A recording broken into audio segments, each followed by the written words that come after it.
When 3 adopted children walked into their new home, they dreamed of love and peace. But behind the warm smiles and sweet promises, something truly sinister was waiting. Their foster mother, Valerie Tompkins, was adored by the entire town and the press. She spoke with grace, smiled like an angel, and claimed to love her kids endlessly. To the world, she was the perfect woman, a candidate for mayor and a devoted mom. But behind her mansion doors, the truth was darker than anyone could ever imagine. She wasn't nurturing these kids. She was breaking them with cruelty disguised as care. Every rule was absolute, every breath measured, and every tear punished harshly. At night, her heels clicked on the marble floor, echoing like footsteps of a predator. "Don't ever cry," she'd whisper coldly, "and don't ever make me look bad again." The children learned to stay silent, to obey, to survive by blending into the walls. Kathy, the eldest, had seen it all. She was their shield, their guide, their courage. She kept Arya and Cade close, whispering hope in the dark when all else felt lost. But Arya still believed in kindness, and Cade still believed in doing what's right. One day, a reporter named Jake arrived at the house for a scheduled interview. Valerie greeted him with her picture-perfect smile and eyes sharp as glass. Behind her stood the 3 children, frozen, their fear hidden under rehearsed smiles. Jake noticed the tremble in Arya's hand, the silence in Kathy's shaking breath. So he asked lightly, "What inspired you to run for mayor of this city?"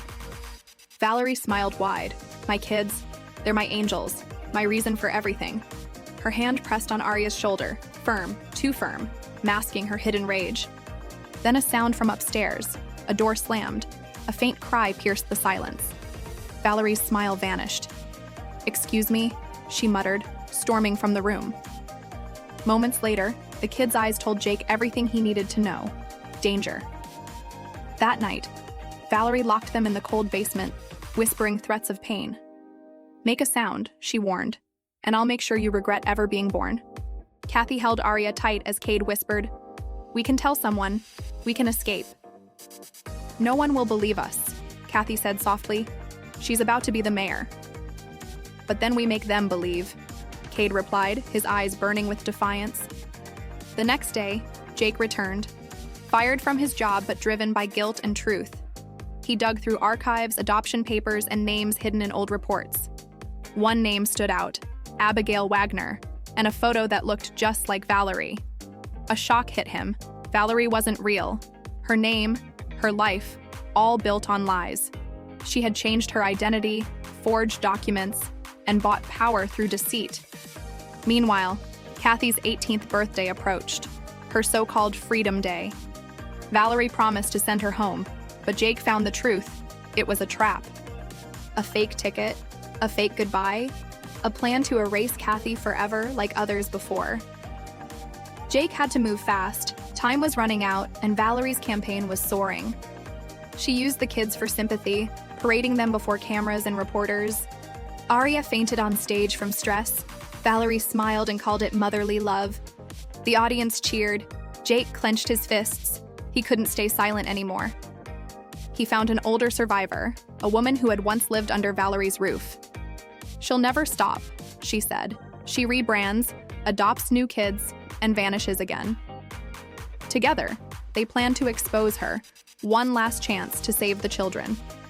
But Kathy was already packing her bags, believing Valerie's promises to go home. Arya begged, "Don't leave us, please." Kathy's voice broke. "I'll come back, I swear." Outside, cameras flashed. Valerie's victory speech echoed across the campaign hall. Until the sirens roared, red and blue lights flooding through the glass doors. "Valerie Tompkins," an officer shouted, "you're under arrest for child trafficking." The crowd gasped. Valerie screamed, "You can't do this, I'm innocent." But her empire of lies collapsed that night beneath the weight of her own sins. Jake watched in silence as the kids were carried out to safety, finally free. Kathy was rescued just before she could disappear like so many before her. Arya ran into her arms crying, "You came back for us." Kathy smiled, trembling. "I promised I would," she whispered, tears glistening in her eyes. Weeks later, the 3 siblings sat together again, this time truly free. No more fear, no more lies, no more pretending for cameras or applause. Jake helped them move to Toronto to live with Kathy's grandparents in peace. As the train pulled away, Cade looked out the window and said quietly, "We survived her, the world's worst foster mom." Kathy smiled gently and replied, "No, little brother. We didn't just survive her. We defeated her." And with that, their story of pain finally ended, replaced by hope and healing. Sometimes survival isn't just escaping monsters, it's learning to live again. And together, they did, stronger, braver, and forever unbroken.